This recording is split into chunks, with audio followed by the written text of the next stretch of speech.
Sasho sangena thina singalala endleleni nazi indaba ze1KZN TV ehamba phambili namuhla. Ibishubile imashi ngabo kufika eRichards Bay. Owethe kuyazihlangula kolokuvimba imashi. Kanti kuboshwe inqwabe yabashayeli eMpofane. Nina bakambombosho omnyama nazi indaba ze1KZN TV uphilano kaCebe khulu yakhuleka sanibonani. Inhlangano insizwa nomnsizwa machi holeka imashi nokuthula ke dolobheni laseRichards Bay enyakatho esifundazwe saKwaZulu Natal. Le mashi bekuhlose ngawo ukulwa ke nobugebengu ngokubala kokuthengiswa kwezidakamizwa kanye ke nabakufika abakulelizwe ngokungekho emthethweni. Imashi nokuthula yenhlangano insizwa nomnsizwa march izungeze edolobheni eRichards Bay. Le march bekuhloswe ngayo ukulwa nobugebengu obuqhubekayo ezindaweni zakhele idolobha eRichards Bay kanye nabantu abakufika abakuleli ngongemthetho. Sila eBay siyabonga kakhulu kubantu bala eBay siyabonga kakhulu. iBay yakhelwe izindawo eziningi engizazi ukuthi zinezinsizwa. Kodwa ngifuna ukusho ukuthi ngiyayibonga le insizwa ezikhona la zenele ukuthi singaqhubha imashi kodwa ngiyaphoxeka ngoba ngizwile ukuthi bekunomkhankaso omkhulu okuzama ukuvimba le mashi kuthiwa kunephoyisa elithi lizovimba mina ngavele ngahleka kancane wathothi lo mfazi wedwa nje uyabo lithi lizovimba mina ngixakeke kangaka abafazi so ke jabula kakhulu ukubonga lezi insizwa kakhulu. Umholi wenhlangano insizwa nomnsizwa march uNkosikhona Phakelo Mthakathi Ndabandaba uthi bazoqoqa zonke izenzo zobugebengu eziqhubeka eRichards Bay bazidlulisele ezandleni ezifanele zamaphoyisa. Press briefing esizoyenza sizoyibala izinto ezilapha eBay siyazazi abantu laba phela abayayithanda le ndawo bayasitshela abantu bese sifika ke thina ngomnyama sesizohlola ukuthi into injalo siyathanda ukuvikela izithunzi zabantu siyathanda futhi ukuvikela nemisebenzi yabantu kodwa abantu abasithathe serious ngoba ayikho into engeke ngiyikhulume mina ngiyifaka evidweni ingelona iqiniso hayi ngifutha ongichallenge-ayo ungena ngaphansi kwebhasi ngempela uma ke nje wangichallenge into engisho ungena ngaphansi kwebhasi ngoba phela ngisuke ngingasabisi so ngikhuluma into enginobufakazi ubuka amaphoyisa angakanani la eBay kufa abantu every day la eBay la manje la ehlathini kunezingane ezilalwa abantu bokufika la bayilala bayifaka ama drugs bese beyilala ezabafana uyabona kodwa buka amaphoyisa angakanani azogada thina esilwela izwe kodwa into okufanele ngabayayenza ukulungisa iBay awayilungisi but siyazi ukuthi acorrupt amaphoyisa siyazi sinobufakazi ophelela sikusabi ngisho ukusho futhi uma kukhona iphoyisa eliphatheka kabi ngalokho elifuna ukuchallenge ngalesi challenge. uNdabandaba uxeka abadidiyeli bababutho abamsole ukuthi uyahlubuka emsebenzi nawenzayo uthi unazi isizwe samaZulu. Manje ke seyezwa ukuthi khona abadidiyeli laba abangenzi lutho nje oTwish uyabona awoTwish nje abahlale benabile belinde indaba kuphela bapost istatus ngathi abafazi bathi ingonyama ikhulumile niyayibona lento enziwa ophakela iyabheda yini ebhedayo wena ngokwakho nje kule noyibonayo yini ebhedayo so ke umuntu ovilaphayo uhlale ezocinga into ezogxeka omunye umuntu kodwa yena bengenzi lutho asenze isiqiniseko sokuthi siyayihlonipha ingonyama siyalandela futhi kulokho ekushoyo. Izindabeni ze1KZN TV kuba iNkosenhle Mthembu eRichards Bay. Umasipala weTheko kwaZulu Natal uthi awukazi uvimbela abazomasha ngomhlazi ngama30 kuye phezulu kodwa ke wenza isiphakamiso sokuthi ke kubeke nemigwaqo abamasha abangeke bayisebenzise. Lo masipala usho lokho kwistatimende osikhiphe namuhla. Kulesi statimende lo masipala uthi ngamampungu ukuthi unqabela abamashayo ngolesibili kodwa baveza ukuthi kuneminye imigwaqo abangeke bavume nayo ukuze kuzophepha umphakathi. Okunye lo masipala ukunxusile ukuthi umphakathi ubike uma kukhona izigameko zodlame nokusabisa okwenzakalayo njengoba kusaqhubeka uhlelo lokugodukisa kwabaseMalawi ebebekade beseshewu Sydney njengoba ngabe sebethuthelwe eNorth Beach eThekwini. Izikole izindaba lihambele eDrive Insight ukubheka ukuqhubeka kohlelo lokuhanjiswa kwabaseMalawi. Lena enye ingxenye yase Drive Insight abantu bokufika baseMalawi abasahlezi khona njengoba iningi labo lisaqhubeka nokufika kulolu hlangothi kukhona besifazane nabesilisa nezingane baphethe nemithwalo yabo kunezimoto elokhu zimatasa zibafikisa nanjengoba ngaphakathi kusaqhubeka uhlelo lwabo lokuthi baprocesswe ukuze bezokwazi ukugibela emabhasini ngoba kuyimanje amabhasi esaqhubeka nokufika khona la ngaphandle. Kubonakala nabantu asebethole ithuba lokuzodayisa yize izinhlangano engenzi inzuzo ngaphakathi zisalokhu iqhubekile zibahlinzeka ngokudla izinto zokugeza kanye nezimpahla nokunye. kulaba abadayisayo ukhona abadayisa izinto zokudla, izinsipho zokuwasha, iphuzo kanye nokunye. Mangabe usufika kulona lolu hlangothi, uhlangothi olunabantu besilisa, kodwa ke bona ngalesikhathi semini sekuyisikhathi la ukhona enye inhlangano esifikile kubona ukuzobahlinzeka ngokudla. Imfucuza umasipala wenza yonke imizamo yokuthi ukwazi ukuyiqoqa usuku nosuku, kodwa ngenxa yobuningi babantu ibonakala ilokhu iba khona, kodwa futhi kuphinde kube noshintsho lokuthi iyaphela.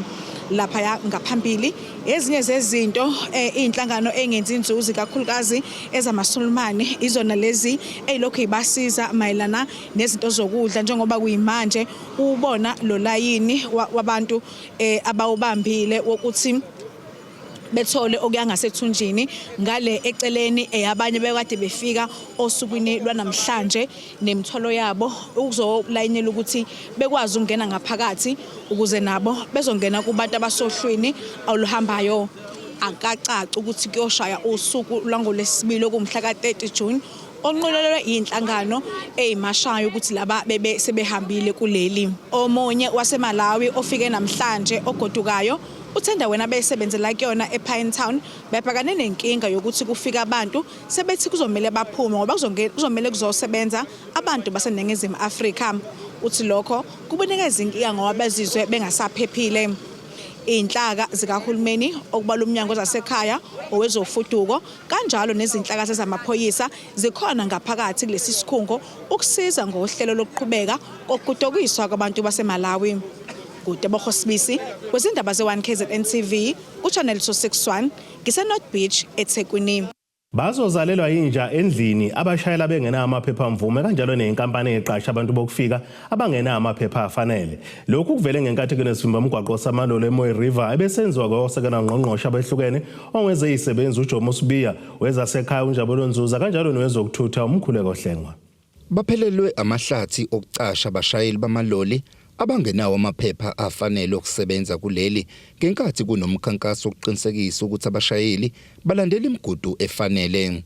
Usekele ngqongqoshe wezabasebenzi uJomo Sibiya uthi bazoyikhotha imbenge yomile abaqashi abaqasha abantu bokufika bengayilandelanga imigudu efanele. Isikhalo esikhulu ukuthi abantu abashayela ama-truck eSouth Africa abantu bangaphandle abanye aba-illegal from ukuthi ngabe abekho la eSouth Africa. So sizobheka zonke lezo zinto njengamanje bakhona sesimtholile nje sisanda kufika la oyiZimbabwean obe drive i-truck ongafanele ngabe uyasebenza la eSouth Africa. Strongest message to the companies is that comply with all our laws, comply with the laws of the Republic, comply with the labor laws, comply with the immigration laws. If you don't comply, we are on top of you. There is no time now.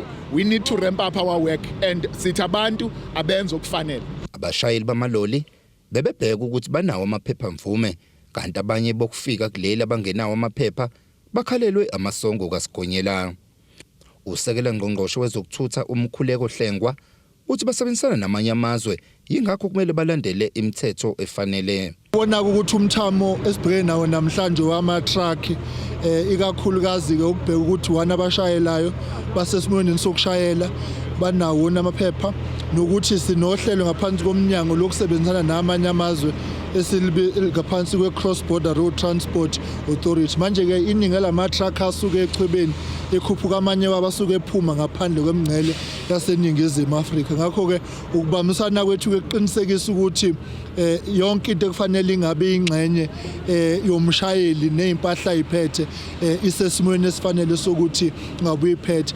Ngakho okunye ke nje ukwazi ukuthi sinenkinga yokuthi kunabantu abashayela ngokungemthetho eNingizimu Afrika. Izo zonke ke izinto esibhekayo lezo ukuthi ama-TRN asesimweni nokuthi okwesibili ama-drivers license abawasebenzisayo imvume zabo zisesimweni. Amaphoyisa omgwaqo RTI kanjalo nawa SAPS kanye noNational bebenza konke okusemandleni ukuqinisekisa ukuthi bathola amaphepha afanele ngenkathi iqhubeka lesivimba umgwaqo ebeseMoyi River maphakathi nesifundazwe iKwaZulu-Natal. uNjabulo Nzuza ongusekela ngqongqoshe wezasekhaya uthi siphelile isikhathi sokusinisa amahleza bazobhekana nabo ngqo labo abaphula umthetho. Ukuthi sikhuphula ama-inspection namuhla ke silapha eMoyi River ngoba kunesikhalo esikhulu ngabantu abadriver ama-truck abahamba nawo la emgwaqeni abangenawo amaphepha ukuthi babe la eSouth Africa. Kuyimanje labo bantu labo siyababamba siyabathola njengoba nje ubona kade sibamba lowo yedwa okutshelayo ukuthi wayekade nayo ipermit wangayirenew ipermit kodwa njengamanje ubhizi uqhoqhobela i-truck yaligibela sesiyamthatha ke manje ke sinjani sesiyomprocessa siyambopha ngokuthi uphula imithetho yala eSouth Africa. Esingakusho ukuthi siyoqinisa manje umthetho siyoqinisa umthetho ukuthi abantu abangenawo amaphepha ukuthi babe la even onali iphepha lokuthi abe la kodwa ongenalo lokuthi asebenze lokho futhi silwa nakho. Abebengenazi izifanelo balale bebaliwe kanti kuphinde kwabanjwa neloli ebelishushumbisa bokufika baseMalawi. Izindabenzi 1 KZN TV bikuthabani maphumulo eMoyo River. Asithi shalele itodo nenebeselo siyabuya futhi nezinye indaba.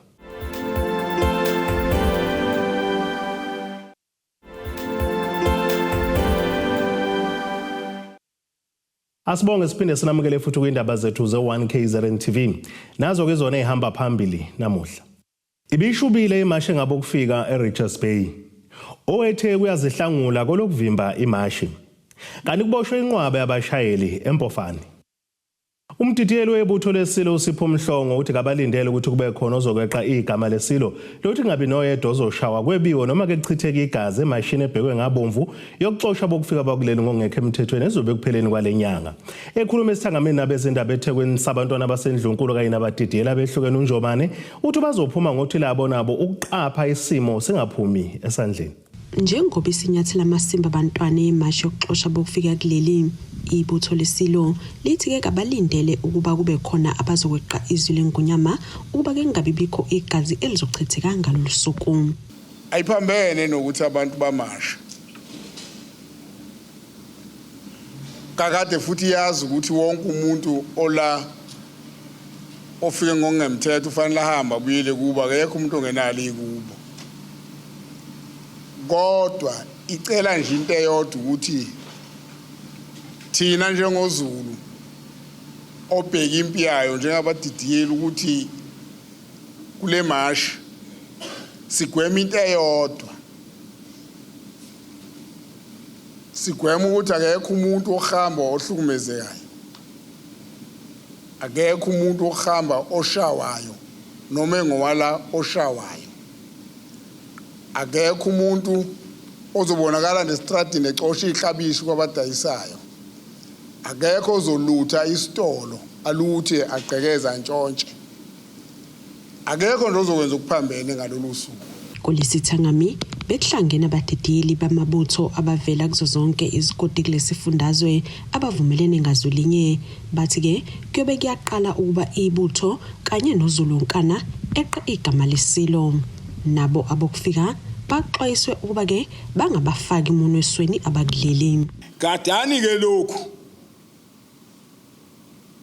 kakhulukazi insizwa lezi ezilapha eThekwini abaphathi beTheku ngoba kuthi uma kwenzeka into embi ebese kuthiwa yenziwe ngabantu basehostel. Ngani njalo ngoba kunalapha thina amaZulu esinomgogodla khona uma ngifuna insizwa engiphuma ngishone khona. Ningalokothi-ke nikhohliswe ngumuntu ozoqhamuka athi bashayeni.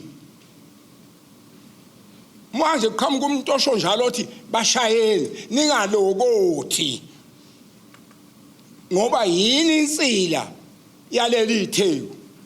Thina esilapha ngaphandle sethembele kini. Uma sokushaywa nina nathi ngeke kube mnandi. Abadidiyeli bazophuma nkala zonke baqapha isimo kokuzobe kwenzeka ngalolu suku kanti banxusa ukuba ke lo mlayezo uphinde ufinyelele nakubaholi bemashini. Thina sila endlini ngicabanga ba sizwile sizokwenza lokho okuthiwa sikwenze ngenkulu inhlonipho. Bese kuthi ke bona abemashini mashi njengoba bengekho la mhlombe bangakwenza okuphambene nalokukhulunywa la endlini kumbe sivumelana ngako la endlini. Ngesizathu sokuthi bona bekho la bagcine sebebashayile abantu mase bebashayile kuba ukuthi uKwaZulu Natal ishaya abantu njengoba makhulunywa nje ukuthi abantu bakwaZulu abagxosha abantu bokufika. Ezindabeni ze1 KZN TV kube uNtomkhona Mvubu eThekwini.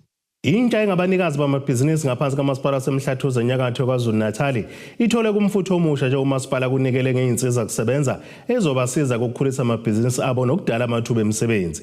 Imeya kamasipala umhlathuze uXolani Ngwezi uthi lolu hlelo luhlose ukulwa kwentuleka kwemisebenzi kakhulukazi ke entsheni.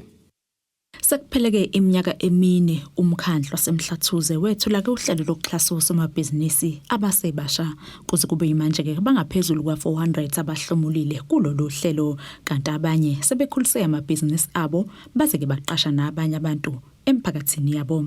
Imeya kumasipala uXolani Ngwezi uthi kuyajabulisa ukuthi abanye balabo ke abahlomulile sebeyakwazi ukuqhuba amabhizinisi aphumelelayo azaqashe nabanye kuyo lemphakathi abayisebenzelayo.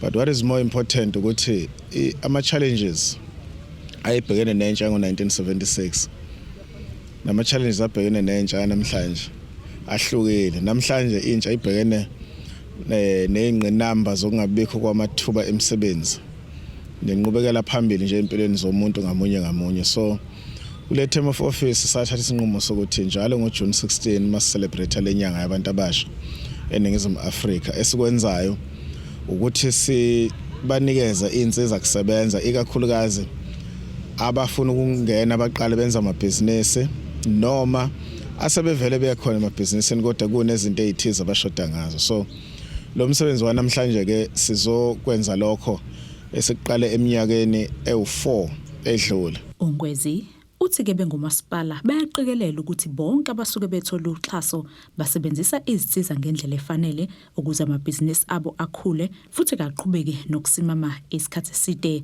Sinabasebenzi abathi from time to time bahambele labo esuke sibanikezele izimpahla ukubona ukuthi zisekhona futhi bayisebenzisa yini. Namhlanje nje sizobe sinabo abanye ababe abantu abazuzile previously ngemshini yokuthunga nani bezositshela ukuthi sebehambe bafika aphi. Futhi engunxusayo ukuthi yonke lemshini esinikeza abantu ukuthi bakwazi ukuhamba beyisebenzisa.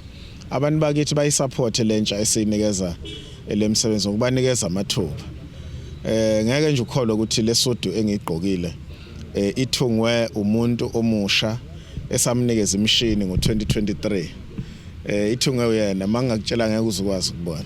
It's not the first one. Mabili cishe nginawo engwagqokayo athungwela emhlathuze ezingeni eliphezulu. Uthi abanye amahlomulile kulolu xhaso lubasiza ukwandisa amabhizinisi abo bathenga imishini edingekayo futhi ke bakhe amathuba emisebenzi. Umasipala wasemhlathuze uzoqhubeka ke nokutshala izimali ekuthuthukiseni osomabhizinisi abasebasha njengoba lokhu kuyingxenye yemizamo yawo yokulwa nokuntuleka kwemisebenzi nokukhulisa umnotho wendawo. Istabeni ze1 KZN TV nginguSamgitso Nqulunga sempangeni. Bazokwazi ukuxosha ikatezika abafundi abasuke endaweni ezahlukene eKingcetshwa yabaqeqeshela amakhono akahlukene iCollege KwaZulu-Natal CET College. Labafundi bathweseka iziqu kwezokubhaka nokufundisa ke ehholo oqobo lwayo empangeni enyakatho nesifundazwe.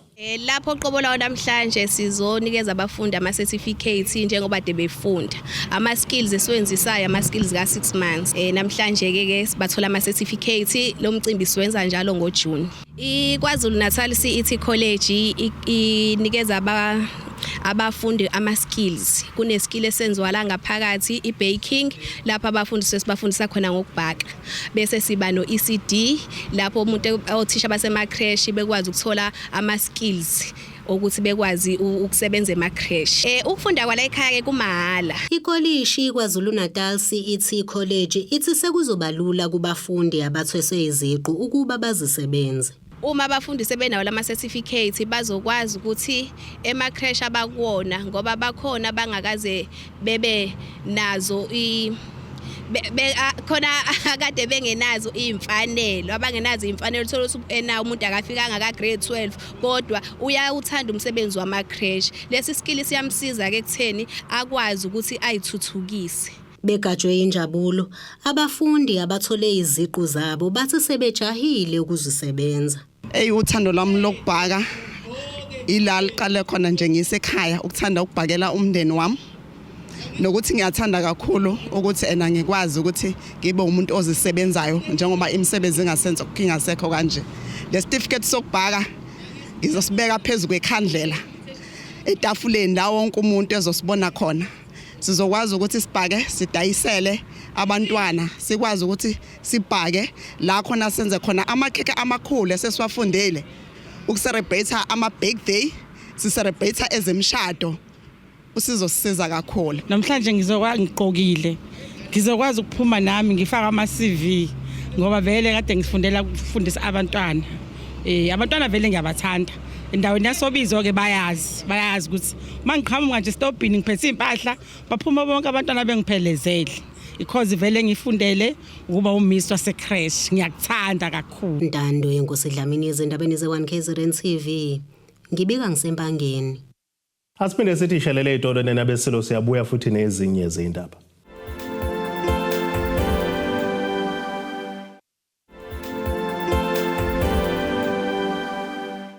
Asibonge siphinde sinamukele futhi kwindaba zethu ze1KZN TV nazo ke zona ehamba phambili namuhla.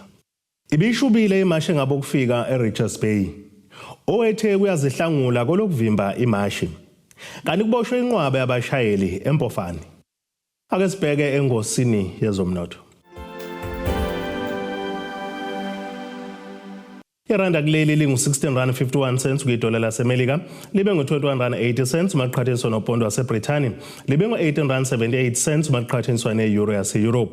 Intengo yegolide yona $4,009.37 ounce, bese kuthi intengo longahluziwe yona bengu $75.76 umphongolo. Ake sibheke engosini yezemidlalo. Utuseka inhlangano yengameli ibhola ezwenikazi eAfrika iCAF ngokuhlela kabusha imidlalo yeWAFCON umqeqeshi weqembu lesizwe lebhola labesifazane eNingizimu Afrika uDesiree Ellis ngomsombuluko iCAF ishicelele uhlelo olusha lwemidlalo yalomqhudelwano ozoqala ngomhla zingama-26 kuNtulikazi usongo ngomhla zili-16 kuMfumfu ekuzweni ke laseMorocco. Ibanyana kwakuhlela ukuthi ke ivuleke imidlalo kaGroup A neTanzania ngomhla zingama-26 kuNtulikazi ibhekane ne-Ivory Coast ngomhla zingama-29 kuyena uNtulikazi bese iphinde futhi itholana phezulu neBurkina Faso ngomhla zingama-31 kuyena futhi uNtulikazi. Nokho ke sizothola ke isikhathi esengeziwe phakathi kwemidlalo kwazisi sizobhekana neTanzania ngomhla zingama-27 kuNtulikazi idlale ne-Ivory Coast ngomhla zingama-31 kuNtulikazi bese igadulisana neBurkina Faso ngomhla zine kuMfumfu. Yomthathe le midlalo izoba seMolloy Rachid Stadium edolobheni eCasablanca kwelaseMorocco. Ake sibheke nasesimo sezulu esingalindeleka.